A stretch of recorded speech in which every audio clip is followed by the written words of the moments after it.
नमस्कार बच्चों, पिछली क्लास में हम लोगों ने संकरण की परिभाषा देखी थी। संकरण को समझने की कोशिश की थी कि संकरण क्या होता है। आज हम इस क्लास में संकरण के लिए आवश्यक शर्त या आवश्यक नियमों के बारे में चर्चा करेंगे।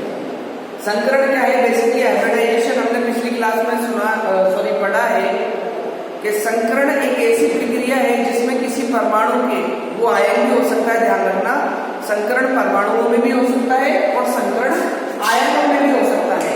तो किसी परमाणु या आयन के दो या दो से अधिक कक्षक जिनकी ऊर्जाएं लगभग समान होती है, वो कक्षक आपस में क्या करते हैं? अपनी ऊर्जाओं का पुनर्वितरण करके नए कक्षक बनाते हैं और इसी प्रक्रिया को क्या कहते हैं?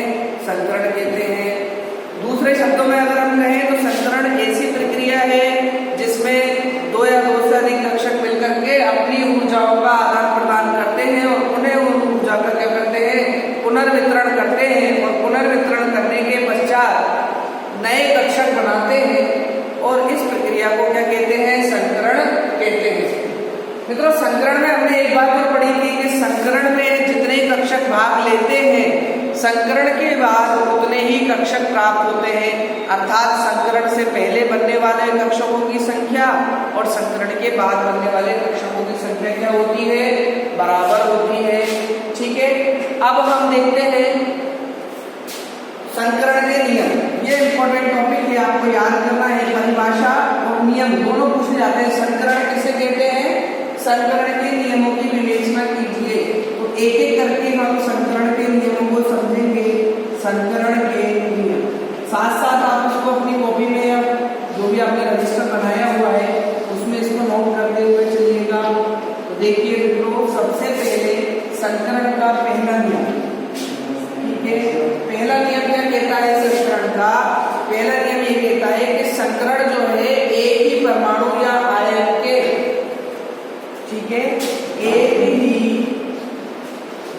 परमाणु, जैसे कि मैंने अभी आपको बताया, या आयन के दो या दो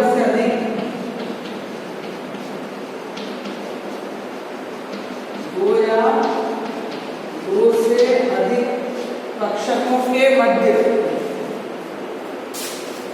लगभग समान ऊर्जा वाले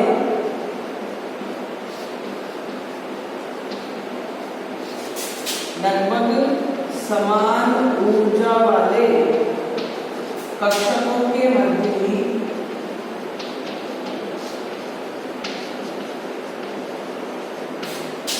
संकरण होता है।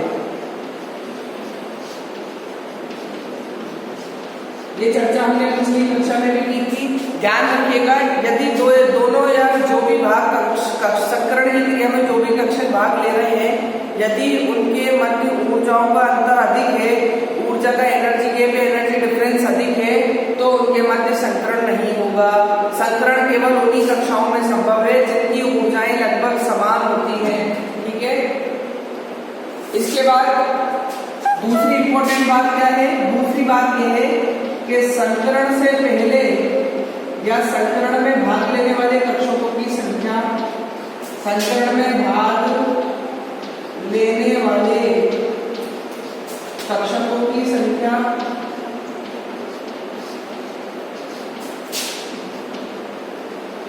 संकरण के पश्चात बने,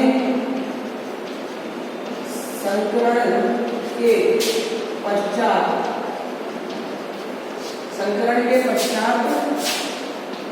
बने संकरित कक्षकों की संख्या के बराबर होते हैं। बने संकरित कक्षकों के बराबर होती है। अर्थात जितने कक्षक संकरण की क्रिया में भाग लेंगे उतने ही कक्षक संकरण की क्रिया के बाद हमें प्राप्त होंगे। ना कक्षकों की संख्या में कमी होगी और ना ही कक्षकों की संख्या में वृद्धि होगी। ठीक है, उसके बाद देखिए संकरित कक्षक जो है, तीसरा नियम, संकरित कक्षक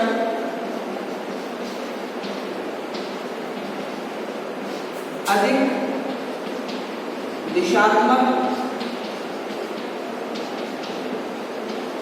एवं प्रबल बंध वाले होते हैं।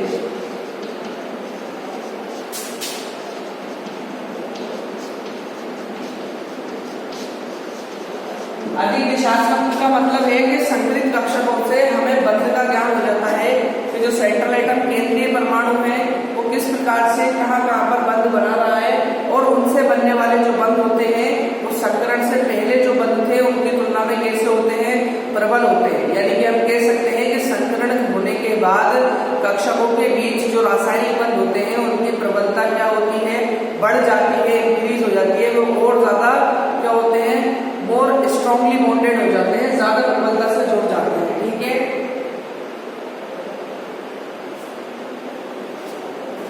अब देखिए अगला ऊपर लिख दे रहा हूं इसको काम करके। संकरित कक्षक जो होते हैं आपस में अधिकतम दूरी पर होते हैं, यानी संकरित कक्षक होगी, संकरण से पहले जो कक्षक होते हैं उनके बीच की दूरी कम होती है, और संकरण के बाद जो संकरित कक्षक बनते हैं उनके बीच की दूरी क्या होती है, ज्यादा होती है। ऐसा इसलिए होता है, अगर क्वेश्चन आ जाए कि संकरण से पहले कक्षकों की दूरी संकरण के बाद कक्षकों की दूरी से कम होती है, संकरण के बाद कक्षकों में दूरी बढ़ जाती है, इसका कारण बताइए। तो इसका कारण ये है मित्रों कि जब संकरण होता है तो संकरण के बाद जब इलेक्ट्रॉन वापस से एक दूसरे में बढ़ते हैं, ऊर्जा बढ़ती है, तो इलेक्ट्रॉन जो है कक्षकों को क्या करते हैं, जब इलेक्ट्रॉन पास आएंगे दोनों नेगेटिव चार्ज, तो वो एक दूसरे को क्या करेंगे, प्रतिकर्षित करेंगे। समान आवेश प्रतिकर्षित करता है और असमान आवेश आकर्षित करता है।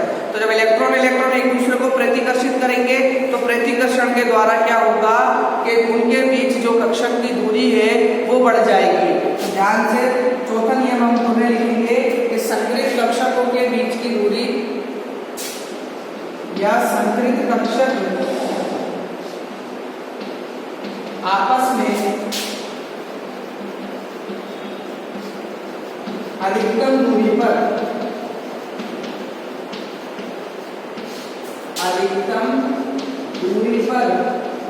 स्थित होते हैं।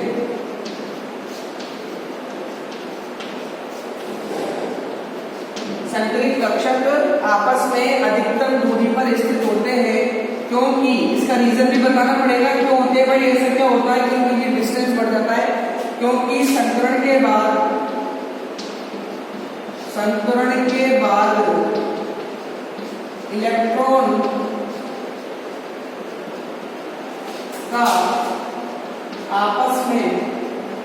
इलेक्ट्रॉन का आपस में प्रतिकर्षण बढ़ जाता है।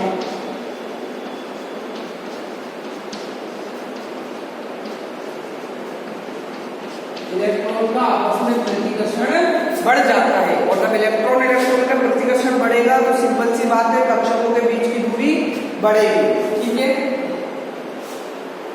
देखिए अब अलग अलग संकरणों से जो आकृति होगी, संकरण का मेन उद्देश्य मैंने आपको बताया था, याद रखना। संकरण जो है आकृति का निर्धारण करता है, कौन से यौगिक में कौन सा संकरण है। संकरण अगर हमें पता लग गया तो हम उसकी आकृति बता सकते हैं। तो जब अलग अलग संकरणों से जो आकृति है अलग अलग तत्वों की वो समान हो सकती है, लेकिन उनका त्रिविमीय जो विन्यास है, 3 डायमेंशनल जो विन्यास है, 3D आकृति जिसको बोलते हैं, वो अलग हो सकता है। ठीक है, इसके बाद अगला देखिए, किसी भी तत्व की या अणु की जो आकृति होती है, मैंने आपको बताया था उसकी ज्यामिति किस पर निर्भर करती है, केंद्रीय परमाणु पर। केंद्रीय परमाणु का संकरण ही उस पूरे अणु की आकृति को निर्धारित करता है। तो ठीक है, लिख लेते हैं इस बात को। अणु में केंद्रीय परमाणु का संकरण, केंद्रीय परमाणु का संकरण अणु की आकृति का या अणु की ज्यामिति का निर्धारण करता है।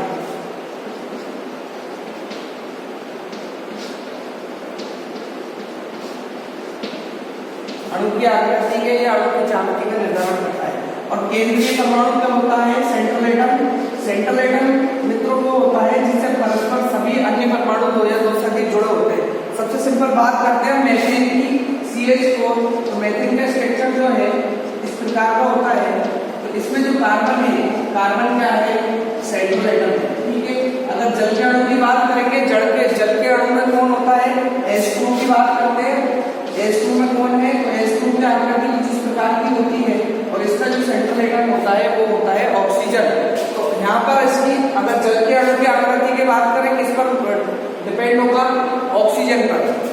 मीथेन में बात करें, इसकी ज्यामिति किस पर डिपेंड होगी, कार्बन पर। यानी कि किसी भी अणु में जो उसका केंद्रीय परमाणु या सेंट्रल एटम होता है वो उसकी ज्यामिति का या उसकी आकृति का निर्धारण करता है, ठीक है। अच्छा, एक और बात ध्यान रखनी है, यहाँ पर जब भी हम संकरण पढ़ रहे हैं, कक्षक शब्द आ रहा है, तो ये बात बहुत इंपॉर्टेंट है कि संकरण की जो प्रोसेस होगी, संकरण होगा, हाइब्रिडाइजेशन जो होगा, यानी कि संकरण की क्रिया में, संकरण की प्रक्रिया में, प्रोसेस है तो प्रक्रिया लिखेंगे, संकरण की प्रक्रिया में कक्षक भाग लेते हैं, इलेक्ट्रॉन नहीं लेते, ये ध्यान रखना है। पूरा जो ऑर्बिटल है वो भाग लेगा, सिर्फ इलेक्ट्रॉन भाग नहीं लेगा। तो संकरण की प्रक्रिया में कक्षक भाग लेते हैं, इलेक्ट्रॉन नहीं, ठीक है। और इलेक्ट्रॉन कहाँ होते हैं, इलेक्ट्रॉन कक्षक में होते हैं। तो पूरा जो ऑर्बिट है उसमें चाहे कितने भी इलेक्ट्रॉन हो वो संकरण में काम आएगा, ना कि किसी पर्टिकुलर कक्षक के इलेक्ट्रॉन काम में आते हैं, ठीक है। अगला देखिए, अगला है सामान्यतः संकरित कक्षक में जो संकरण के बाद करेंगे, सामान्यतः संकरित कक्षक में सिग्मा व पाई दोनों ही बंध, सिग्मा व पाई दोनों बंध उपस्थित हो सकते हैं। ध्यान रखना, शॉर्ट में किया, सिग्मा बॉन्डेड भी हो सकता है सिंगल बॉन्ड में और पाई बॉन्डेड भी हो सकता है डबल बॉन्ड में। तो ये संकरण के नियम हो गए, इन नियमों को याद रखना अति आवश्यक है। संकरण में से अगर क्वेश्चन आता है तो नियम जरूर पूछे जाते हैं, संकरण की परिभाषा एवं संकरण के नियम। अब चलिए बात करते हैं संकरण के प्रकार, धीरे धीरे आगे बढ़ेंगे टॉपिक में। तो संकरण के प्रकार, कक्षकों के भाग लेने के आधार पर कौन कौन से कक्षक कितनी संख्या में भाग ले रहे हैं उसी के आधार पर संकरण को बांटा गया है, ठीक है। तो देखिए संकरण के प्रकार, टाइप्स ऑफ हाइब्रिडाइजेशन। मुख्यतः जो संकरण है आपके सिलेबस में वो 3 प्रकार का है। मुख्यतः कितने प्रकार का है, मुख्यतः संकरण जो है 3 प्रकार का, 3 प्रकार का होता है। कौन कौन सा है देखिए, सबसे पहले आपका आता है sp3 संकरण, ये सबसे मेन है, sp3 संकरण। उसके बाद दूसरा आएगा आपका sp2 संकरण, और तीसरा आएगा आपका last but not the least, तीसरा आएगा आपका ओनली sp संकरण। तीनों संकरणों के बारे में पहले थोड़ा सा देख लीजिए शॉर्टली।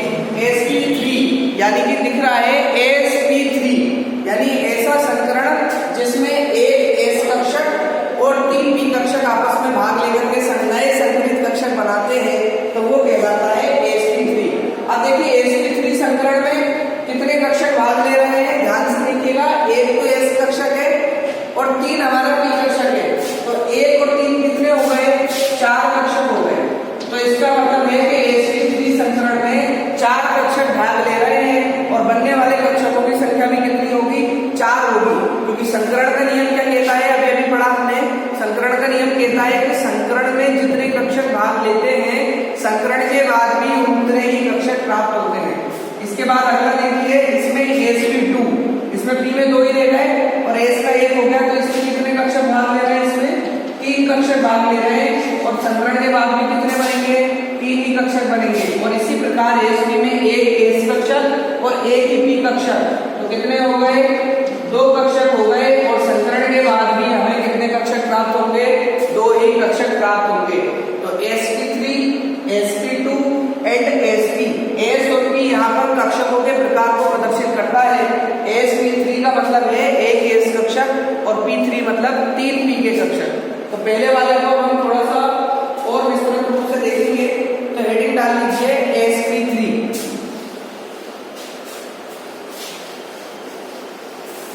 पहला है आपका sp3 संकरण।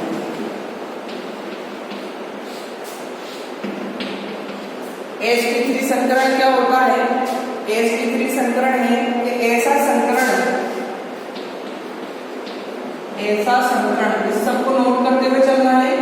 ऐसा संकरण जिसमें एक S तथा 3p, एक S तथा 3p कक्षक आपस में ऊर्जाओं का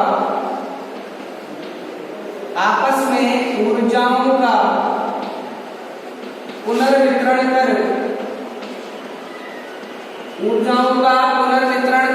नए कक्षक बनाते हैं। क्या कहलाता है? sp3 संकरण कहलाता है। sp3 संकरण कहलाता है। और sp3 संकरण में p कक्षक के 3 कक्षक कौन से होंगे? मैंने आपको पढ़ा रखा है इनऑर्गेनिक की जब अपनी क्लास लगी थी तो x के अनुदिश px, y के अनुदिश py और z के अनुदिश pz। अर्थात p कक्षक जो है 3 प्रकार के होते हैं। p3 में ये तीनों कक्षक आ जाएंगे, px, py और pz। ठीक है। अच्छा, कोण कैसा बनाते हैं? देखिए sp3 संकरण में ये सबसे मोस्ट बातें लिखा रहा हूं मैं। sp3 संकरण में चारों कक्षक त्रिविम आकृति में या त्रिविम रूप कैसे कहते हैं? 3D आकृति को 3D आकृति में ये जुड़े हुए होते हैं। sp3 संकरण में चारों कक्षक त्रिविम रूप से जुड़कर 109 डिग्री 28 मिनट का क्या बनाते हैं? कोण बनाते हैं। ठीक है। अर्थात आप यहाँ पर देखो, एक आपको फंडामेंटल बात पता चल गई। अगर बंद कोण का मान ज्ञात करना है तो संकरण पता कर लो, और संकरण अगर पता कर लिया तो आपको बंद कोण का मान पता लग जाएगा। कैसे? आपको याद रखना है 109 डिग्री 28 मिनट किसमें होता है? संकरण में होता है। इसमें sp3 संकरण में। अगर किसी भी अणु में या मॉलिक्यूल में sp3 संकरण है तो उसमें जो क्या बोलते हैं बंद कोण होगा, उसका मान ये होगा 109 डिग्री 28 मिनट। ठीक है। और आकृति कैसी होगी? चतुष्फलकीय आकृति, इसको भी ध्यान रखना है। चतुष्फलकीय, टेट्राहेड्रल बोलते हैं इसको अंग्रेजी में, चतुष्फलकीय आकृति। तो ये दोनों ही बात बहुत इंपॉर्टेंट है, ध्यान रखना हमको। sp3 संकरण में बंद कोण का मान 109 डिग्री 28 मिनट, और इसकी आकृति जो होती है वो होती है टेट्राहेड्रल या चतुष्फलकीय आकृति होती है। अब मैं आपको एक उदाहरण देता हूँ। उदाहरण के रूप में हम बात करते हैं sp3 संकरण में। सबसे सिंपल जो अपना अणु है मेथेन, इसकी बात करेंगे मेथेन की, CH4 मेथेन में जो है जो संकरण होता है, देखिए इस तरीके से एक कार्बन से 4 हाइड्रोजन बॉन्डेड है। ठीक है। और 4 हाइड्रोजन में देखिए ये हो गया आपका S कक्षक का, ये हो गया एक P, ये दूसरा P, और ये हो गया आपका तीसरा P। ये हो गया S, P और P में मैक्सिमम 3 आ सकते हैं ना खाने। आपको पता है P में 6 इलेक्ट्रॉन आ सकते हैं और एक खाने में 2 इलेक्ट्रॉन आ सकते हैं। तो P के लिए मैक्सिमम वैल्यू कितनी हो सकती है? जब एक में 2 आ सकते हैं, मैक्सिमम 6 हो तो 3 आ सकते हैं, क्योंकि 3 दूना 6। ठीक है। तो देखिए इसमें संकरण कौन सा हो गया? S, और P कितने हो गए? 1 2 3। ये हो गया आपका sp3 संकरण। समझ में आ रही है? sp3 संकरण। और बंद कोण का अगर अपन मान ज्ञात करेंगे तो बंद कोण कैसा होगा? देखिए इसकी जो है ये त्रिविम आकृति इस तरीके से,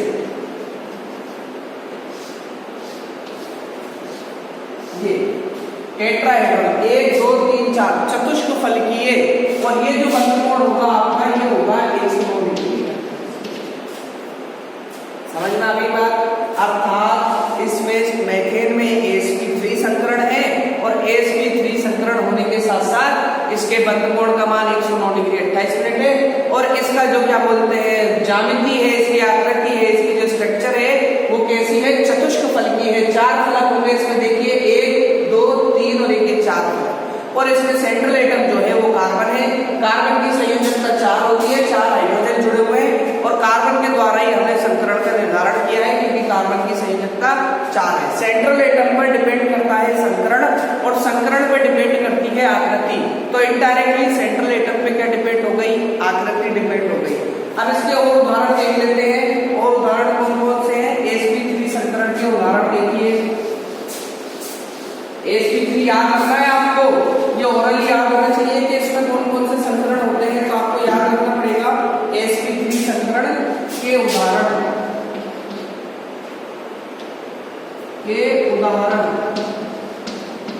देखिए मित्रों। सबसे पहले हमने पहला डिस्कस कर लिया मेथेन CH4, इसमें क्या है sp3 संकरण है। उसके बाद दूसरा एल्केन जो होता है एथेन, उसमें भी sp3 संकरण होता है। कार्बन टेट्रा क्लोराइड CCl4 की आकृति इस प्रकार की होगी, Cl और Cl इस तरीके से जुड़े हुए होंगे, ठीक है। और वही बंद कोण होगा 109 डिग्री 28 मिनट, ठीक है। तो CCl4 का भी क्या है, CCl4 कार्बन टेट्रा क्लोराइड सामान्य नाम है इसका, और IUPAC नाम क्या हो जाएगा, टेट्रा क्लोरोमेथेन, ये इसका IUPAC नाम है। तो ये हो गया आपका CCl4 sp3 हाइब्रिडाइजेशन। उसके बाद अमोनिया आपका NH3, अमोनिया देखिए, अमोनिया में आपको थोड़ा सा क्या होगा, एक डाउट होगा, अमोनिया में sp3 संकरण कैसे हो सकता है। तो अमोनिया के sp3 संकरण को हम कल विस्तृत रूप से अध्ययन करेंगे। फिलहाल आप उदाहरण समझ लीजिए, लेक्चर लंबा हो जाएगा अमोनिया में समझाने में, ठीक है। उसके बाद क्लोरीन के ऑक्साइड, जितने भी ऑक्साइड हैं ऑक्सीजन और क्लोरीन से बनने वाले, क्लोरीन के ऑक्साइड, ऑक्सीजन के डाइफ्लोराइड का मतलब है OF2, डाई का मतलब होता है 2 और फ्लोराइड का मतलब होता है फ्लोरीन, तो ये हो गया आपका OF2। और उसके बाद आपने कार्बन के अपरूपों में जो क्रिस्टलीय अपरूप पढ़ा है, सबसे मजबूत जो होता है हीरा, डायमंड के अंदर भी कार्बन जो है आपको पता है, एक कार्बन 4 अन्य कार्बनों से जुड़ा होता है। तो 4 अन्य कार्बनों से जुड़ा होगा, तो वो 4 कार्बनों से जुड़ने के कारण हीरे में भी कौन सा संकरण होता है, sp3 संकरण होता है। इसलिए हीरे की जो आकृति बनती है आपने छोटी कक्षाओं में बनाया होगा, चतुष्क फलकीय बनती है, टेट्राहेड्रल बनती है। तो दोबारा मैं रिपीट कर रहा हूँ, मेथेन, एथेन, CCl4 टेट्राक्लोरोमेथेन है, कार्बन टेट्राक्लोराइड, अमोनिया है आपका, फिर क्लोरीन के ऑक्साइड है, फिर ऑक्सीजन के डाइक्लोराइड है, और फिर आपके हीरा। इन सभी में क्या होता है, sp3 संकरण होता है। अर्थात इन सभी में बंद कोण, सेंट्रल एटम का बंद कोण का मान कितना होगा, 109 डिग्री 28 सेकेंड। और उसके बाद उसका जो आकृति होगी, स्ट्रक्चर होगा, वो कैसा होगा, स्ट्रक्चर होगा आपका टेट्राहेड्रल यानी कि चतुष्क फलकीय, ठीक है। तो ये आपका sp3 संकरण यहाँ पर कंप्लीट होता है। कल मैं आपको या अगले लेसन में आपको मैं NH3 में sp3 संकरण की व्याख्या बता दूंगा किस प्रकार होगा, क्योंकि इसमें 3 ही हाइड्रोजन जुड़ रहे हैं ना नाइट्रोजन से, तो चौथा कैसे आएगा, चौथा कक्षक हमारे पास, उसके बारे में हम अगले लेसन में बात करेंगे। धन्यवाद।